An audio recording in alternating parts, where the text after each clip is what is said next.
पूछना चाहती हूँ, आखिर क्या हो गई तुम्हारी तुम्हारी माँ? क्या कोई अब्दुल चाचा के पास चली गई थी जिसके लिए तुमको मजबूरी में आके इस मूवी को देखना पड़ा?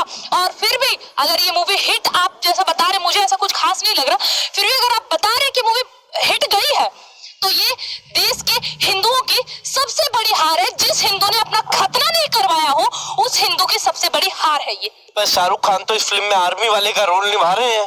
शाहरुख खान को तो इसमें देश प्रेमी दिखाया गया है। इस मूवी को मैंने देखा नहीं है, लेकिन मुझे एक बहुत ही अच्छे न्यूज रिपोर्टर ने एक बात बताई थी, क्योंकि वो मूवी देखने गए थे, क्योंकि उनको जानना था कि एक्चुअल में इस मूवी में है क्या। सारे लोग लड़े पड़े, भगवा रंग की बिकनी है। बात सही है भाई, ये लोग अपनी औकात से बाज नहीं आएंगे, तुम कुछ नहीं कर सकते हो क्योंकि तुम हिजड़े हो चुके हो। ये हिंदू ऐसे वाले हो चुके हैं क्योंकि जिस देश में रह के उनकी संस्कृति को नष्ट करे और वहाँ पे ऐसे बस नारा लगा सके, उनको तो मैं दोगला ही कहूंगी, उनको तो मैं हिजड़ा ही कहूंगी। और है वैसे ही है। सबसे मेन मुद्दा, फोन पे बात होता है, पठान मूवी की बात बता रही हूँ, जिसमें शाहरुख खान को बताया जाता है क्योंकि द्वारा कि हम तुम्हारे देश में घटनाएं इसलिए कर रहे हैं क्योंकि तुमने धारा 370 और 35 को हटाया।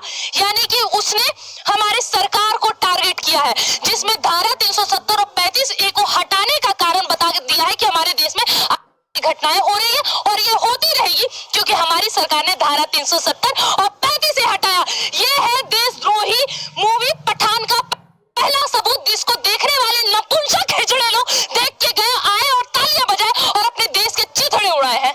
मैं पहले उन हिंदुओं से बोलना चाहता हूँ, कौन से पठान ने आधी रात को आकर के तुम्हारी माँ का चुम्मा लिया था जो तुम अपने बाप इसकी शाहरुख की पिक्चर देखने चले गए? कौन से भाई अपनी माँ से पूछ लो, हिंदुओं, नकली हिंदुओं, चिल्ला चिल्ला के हम लोग थक गए हैं, लेकिन तुम लोग नहीं सुधर रहे हो। अपने अंदर से सेकुलरपन निकाल लो। मतलब कौन जीता फिर? कोई नहीं जीता, जीता तो कोई नहीं। विद्रोह तो अभी भी करते रहेंगे, हम तो सरकार के भी विरोध चल जाए अगर बात हम में ना बने, क्योंकि अब हमें समझ में आ गया है ये। अच्छा एक मुझे बात बताइए, चलचित्र का मतलब ये होता है कि आप उसे देख के कुछ सीखें, अपने आने वाली पुस्तकों को कुछ सिखाएं। क्या दिखाएंगे आप? कि तलवार की नोक पे सलवार पहनने वाली की मूवी देख के आए तुम्हारे पिताजी, ये दिखाओगे? हार जीत किसी की नहीं हुई, लेकिन एक चीज यहाँ समझ में आ गई है कि जो लोग घूमते फिरते हैं, बेरोजगारी का रोना रोते हैं, और कुछ लोग तो ऐसे भी हैं जो अपने आप को बहुत बड़ा देश प्रेमी बताते हैं, सेकुलरिज्म का झंडा गाड़ के रखते हैं। इन्हीं देशद्रोहियों और इन्हीं दोगले हिंदू की वजह से हमारे देश में गद्दारी हुई थी, जिसकी वजह से आज जो इतिहास में हमें पढ़ाया जाता है ना कि हमारे राजा हार गए, ये हार गए, वो हार गए, हमारे राजाओं के कमर तक ना आने वाले ये मुगले और पठानों की औलाद ये हराएंगे हमारे राजा को। लेकिन मुगल तो महान थे। कहाँ के मुगल महान? आपने कहाँ पढ़ लिया? अरे सुनिए मेरी बात, जो अपना आदमी यानी अपने कौम के जो इंसान होते हैं ना, वो अपने कौम को बहुत महान बताते हैं। अभी जैसे हमारे देश के पहले शिक्षा मंत्री कौन थे? मौलाना बुल, है ना? लगातार हमारे देश के शिक्षा मंत्री 5 बार मुसलमान बने। उन्होंने क्या किया?